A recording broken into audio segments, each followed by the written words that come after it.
pelo noticiário que a gente está recebendo, né? Claro, né? E Roberta, a gente sempre fazendo aqui um esforço de compreender o que está acontecendo, né?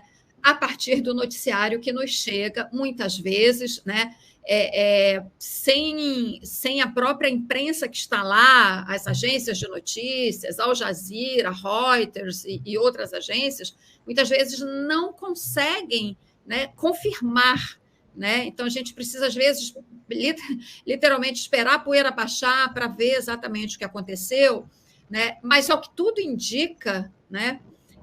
O que a gente está vendo é justamente essa estratégia do governo do Benjamin Netanyahu, governo extremista de direita, uma estratégia de sufocamento, de asfixia da população. Não é só dos militantes do Hamas, é da população, a tal ponto que vai forçar o êxodo dessas pessoas, né? Não é à toa que tem tanta gente lá, né? Bom, primeiro que o próprio governo de Israel mandou que as pessoas deixassem o norte de Gaza para o sul da faixa de Gaza, sendo que essas pessoas, ao fazer isso, né, não estão livres de um ataque, porque os bombardeios estão, né, por tudo que a gente está vendo, acontecendo em todo o território da faixa de Gaza. Mas, enfim, em princípio, o que nós estamos vendo? Israel tentando ocupar o norte da faixa de Gaza, inclusive com o bombardeio de campos de refugiados, como esse que você mencionou aqui no começo, que fica na região central, mais ou menos na área central da faixa de Gaza. Eu acho, Roberta, se você me permite aqui, se a gente tem claro, um pouco mais de tempo, acho uma coisa importante a gente explicar aqui para as pessoas que estão acompanhando a gente, que quando a gente fala campo de refugiados, a primeira imagem que vem na nossa cabeça é daqueles campos de refugiados em que as pessoas ficam em tendas, né? Isso em várias situações do mundo, seja fugindo de guerra, seja fugindo de uma calamidade, uma situação de calamidade, às vezes, né? Então, você vê aquelas situações dos campos de refugiados formados com tendas e as famílias ficam ali.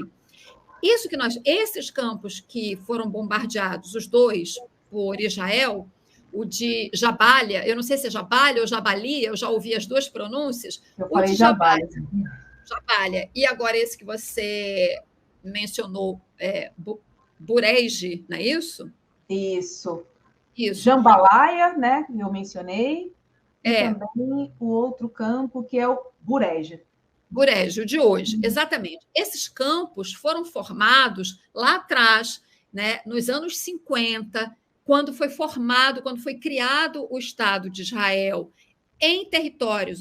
Os israelenses passaram a ocupar territórios palestinos, e então os palestinos que foram expulsos das suas terras já naquela época, então formaram campos de refugiados.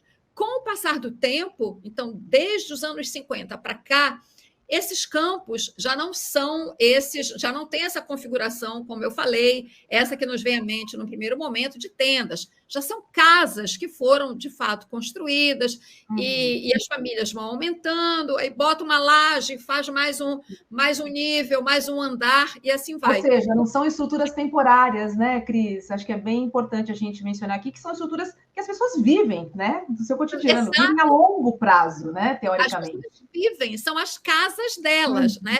Agora, eu estou fazendo essa distinção só para explicar a realidade, porque quando a gente vê aí as imagens, a gente vê esses prédios de concreto, isso é o campo de refugiados, porque eles mantiveram, até pela memória, pela história do lugar, né, para manter a memória de que são famílias que têm origem nestes refugiados lá de trás, na época da criação do Estado de Israel.